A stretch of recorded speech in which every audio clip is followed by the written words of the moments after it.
A paz do Senhor Jesus, tudo bem?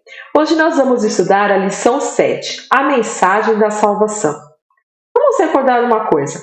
Lá na aula 2, a gente falou sobre o tema central da Bíblia. Vocês se recordam qual é esse tema central? Vamos lá. De Gênesis a Apocalipse, o tema central é Jesus, e a obra de salvação. E aí eu vou perguntar para vocês, mas quem é Jesus? Você pode falar assim, mas Renata, isso é tão fácil. Sim, é fácil. Nós podemos dizer que Jesus é o único Filho de Deus, nós podemos dizer que ele é a segunda pessoa da Trindade, mas hoje nós vamos falar de Jesus, o Salvador. É isso que nós vamos estudar, que é a mensagem da salvação. E Jesus é o nosso Salvador. E eu vou fazer uma pergunta para vocês. Mas Jesus nos salva do quê? Você já parou para pensar, assim, de uma forma mais detalhada, do que o Senhor Jesus nos salva? Será que o Senhor Jesus nos salva de enfermidade? Olha, ele pode nos livrar da enfermidade, mas às vezes ele não livra. Quem aqui nunca ficou doente? Então o Senhor, ele pode curar, ele pode às vezes falar, não é o momento, não vou curar. Mas o fato é que o ser humano, ele pode ter enfermidade. O Senhor pode livrar ou não. De um assalto, por exemplo, a gente conhece crentes que foram assaltados, tiveram suas casas assaltadas, outros não. Então o Senhor pode livrar? Pode, mas às vezes ele não livra, ele não salva disso. Acidente, a mesma coisa. Quantos cristãos já bateram o carro, já sofreram algum tipo de acidente no trabalho? Falta de condição financeira. Será que o Senhor nos salva disso? Não, nós temos pessoas humildes, que moram em comunidades, pessoas que não têm condição financeira. Na Bíblia a gente via muitos casos de pessoas que não tinham condição financeira. O Senhor pode nos prosperar? Pode nos prosperar, mas tem pessoas que passam por esses problemas. Dificuldades de uma forma geral, todos nós temos uma dificuldade. Da mesma forma, Jesus pode nos livrar, Jesus pode nos salvar dessas dificuldades, mas sempre tem algumas que a gente tem que passar, faz parte aí do crescimento do ser humano, Perseguição. A gente conhece alguns países, que os cristãos são perseguidos. Na Bíblia a gente via tanta perseguição, quantos cristãos foram mortos? Então o Senhor pode ou não nos salvar disso. E a morte física?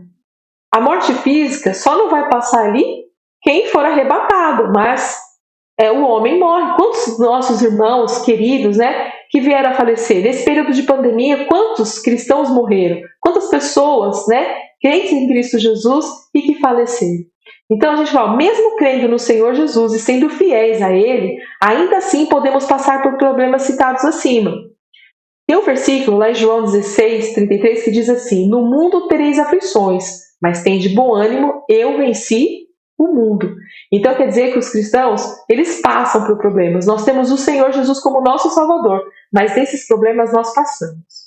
Porém, todos os que creem em Jesus e que permanecem fiéis serão salvos de uma aflição que jamais passarão. Tem algo que aquele que for realmente fiel ao Senhor, se reconhecer Ele como seu único suficiente Salvador, for fiel a Ele, não vai passar. Sabe do que Jesus nos salvará? Da morte eterna. Isso, nenhum cristão verdadeiro, fiel ao Senhor, vai passar. A gente pode passar por enfermidade ou não, a gente pode sofrer um assalto, um acidente, não ter condição financeira. Isso podemos passar. Uns passam, outros não, mas podemos passar. Nós estamos aqui no mundo, nós teremos aflição. Mas uma coisa é certa e garantida, que aquele que acredita em Jesus como o único e suficiente Salvador, ele não vai passar pela morte eterna. Ele vai para quê? Para a vida eterna. Então, quando Deus criou o ser humano, era sem pecado e a gente tinha acesso à vida eterna. Adão e Eva, eles não morreriam, eles estavam sem pecados, eles eram puros. Mas pelo pecado cometido por Adão, todos nós somos condenados à morte.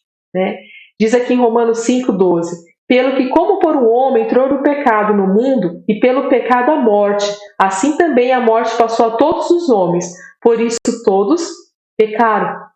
Então, por causa disso, né, nós morremos. Aqui, na questão do Adão, a gente passa a morrer, né, fisicamente. O ser humano pode morrer fisicamente, mas a pior morte é que é a morte eterna. Essa que não tem salvação, que não tem mais como, né? E aqui a gente pôs uma figura, né? Porque o salário do pecado é a morte. Então, o pecado faz com que a gente venha a morrer. Né? Fisicamente, a gente já morre mesmo, não tem como passar por isso, a não ser que sejamos arrebatados. Né? Aqueles que forem arrebatados, estiverem vivos, né? E forem arrebatados, eles não passarão pela morte física, serão transformados. Mas a morte eterna só passa aquele que não aceitou Jesus e que não é fiel ao Senhor Jesus. Então, o Senhor nos salva da morte eterna. Escolhas, né? Nós temos sempre na nossa vida, nós temos escolhas a fazer. Desde criança a gente já começa a ter que escolher algumas coisas. Os pais falam, os pais orientam. É lógico que a criança ela ainda não tem o seu juízo perfeito, não tem aquela consciência perfeita. Mas o adolescente já começa a ter, o adulto já começa a ter. Então a gente tem que pensar o quê? Nas nossas escolhas. Né? As escolhas que fazemos sempre vai refletir na nossa vida, sempre. Não tem como, sempre vai ter uma consequência. E existem escolhas que vão te aproximar de Deus e escolhas que vão te distanciar de Deus. Aí nós temos que decidir que caminho nós queremos seguir. E adolescente, você tem que prestar atenção nisso. Porque você também, ou você vai ser salvo, ou você vai ser condenado.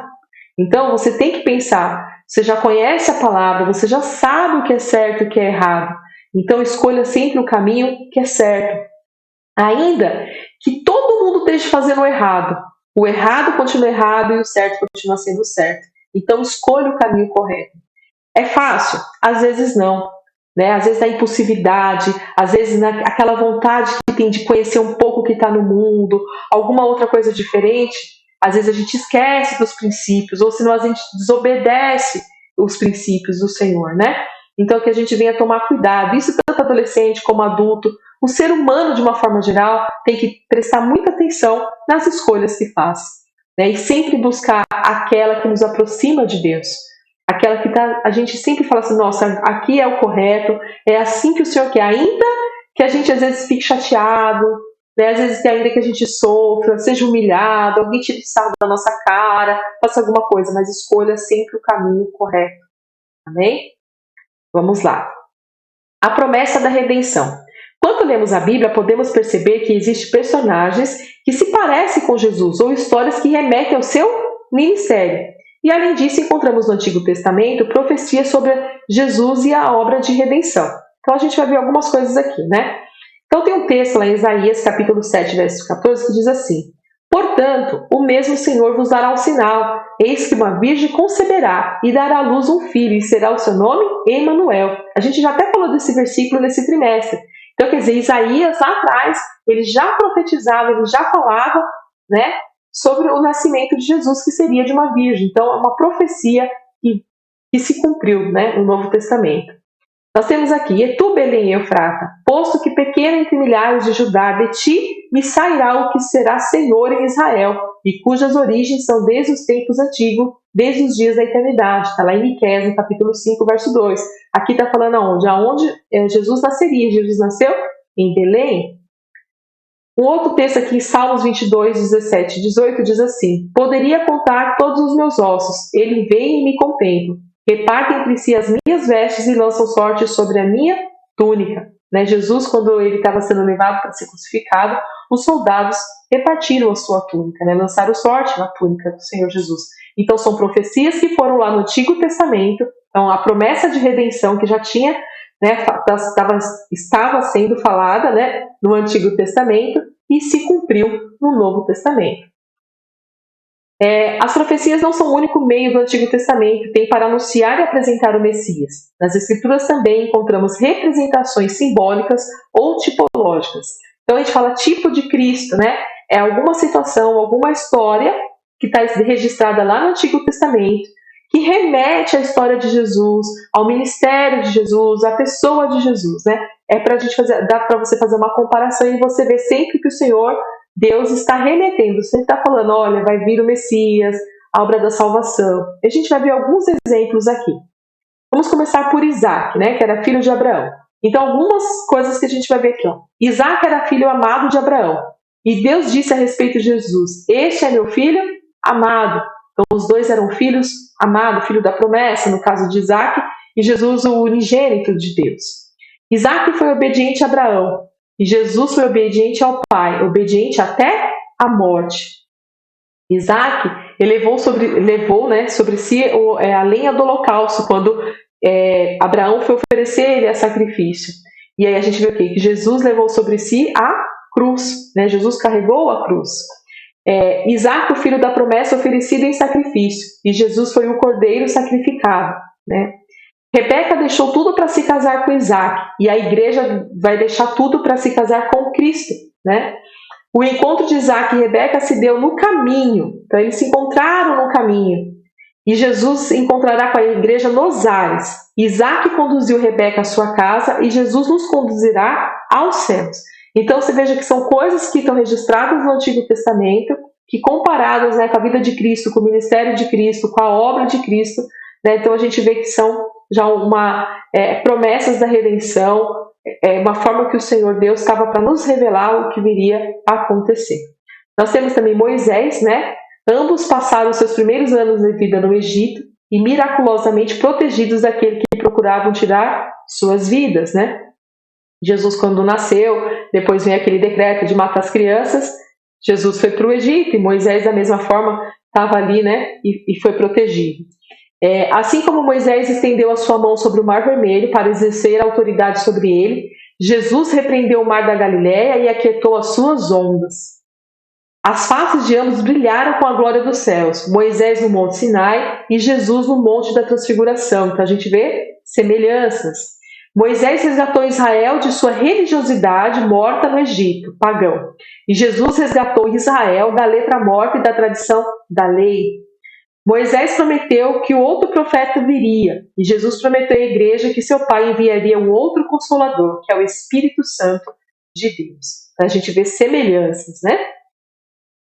José era odiado e rejeitado pelos seus irmãos, e aborreceram-no e não podia falar com ele pacificamente. É um versículo isso, né? E aí, uma profecia sobre Jesus. Odiaram-me sem motivo. E em Isaías também tem, era desprezado e o mais rejeitado. Jacó enviou José para ver como estavam seus irmãos, porém eles não o receberam bem. E Jesus veio para o que era seu, veio para os judeus, e os seus não o receberam.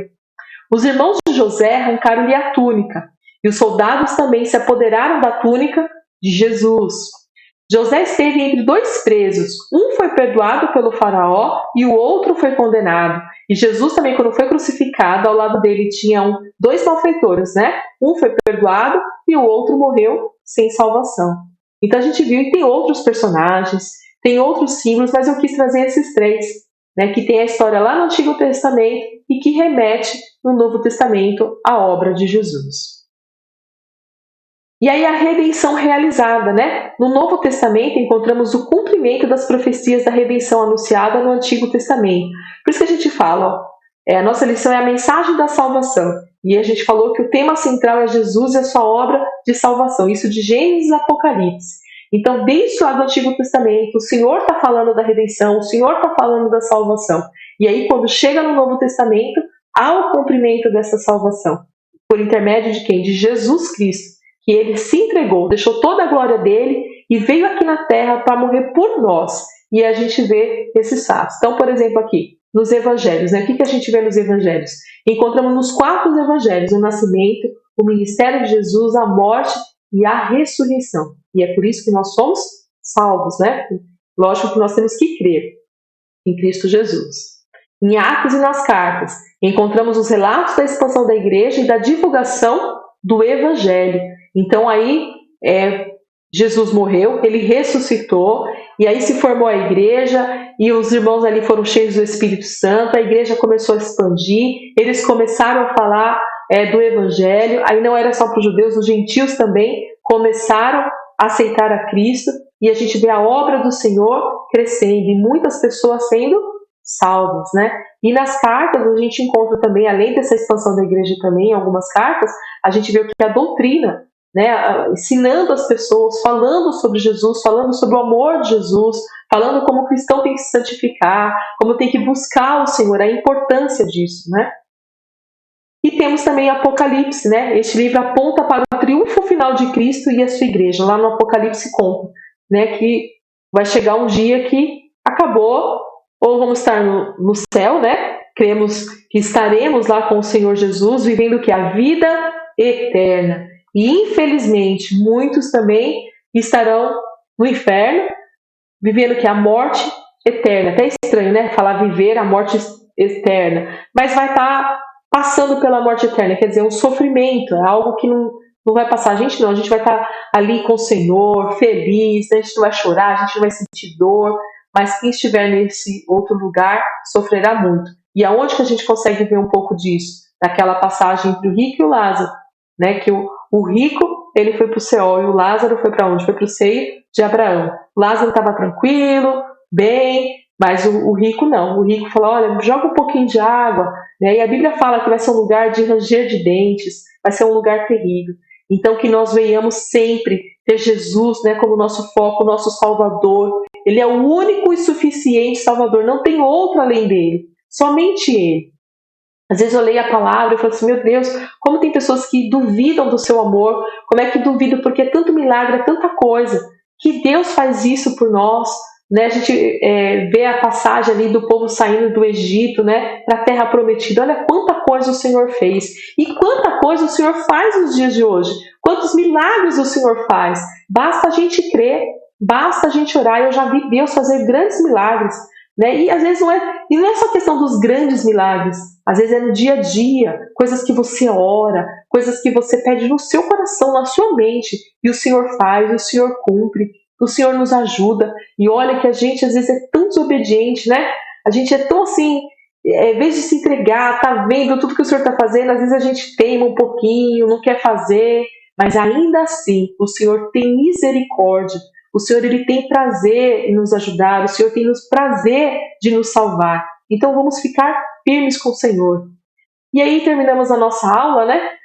Na Bíblia encontramos o plano de salvação de Deus para o homem. Quando reconhecemos os nossos erros e entendemos que Jesus é o único suficiente Salvador, somos resgatados da morte eterna e o pecado não tem poder sobre a nossa vida. É lógico, somos seres humanos, cometemos falhas, mas hoje nós podemos dizer não ao pecado. Nós temos força, a gente tem o Espírito Santo, a gente tem Jesus conosco e a gente consegue.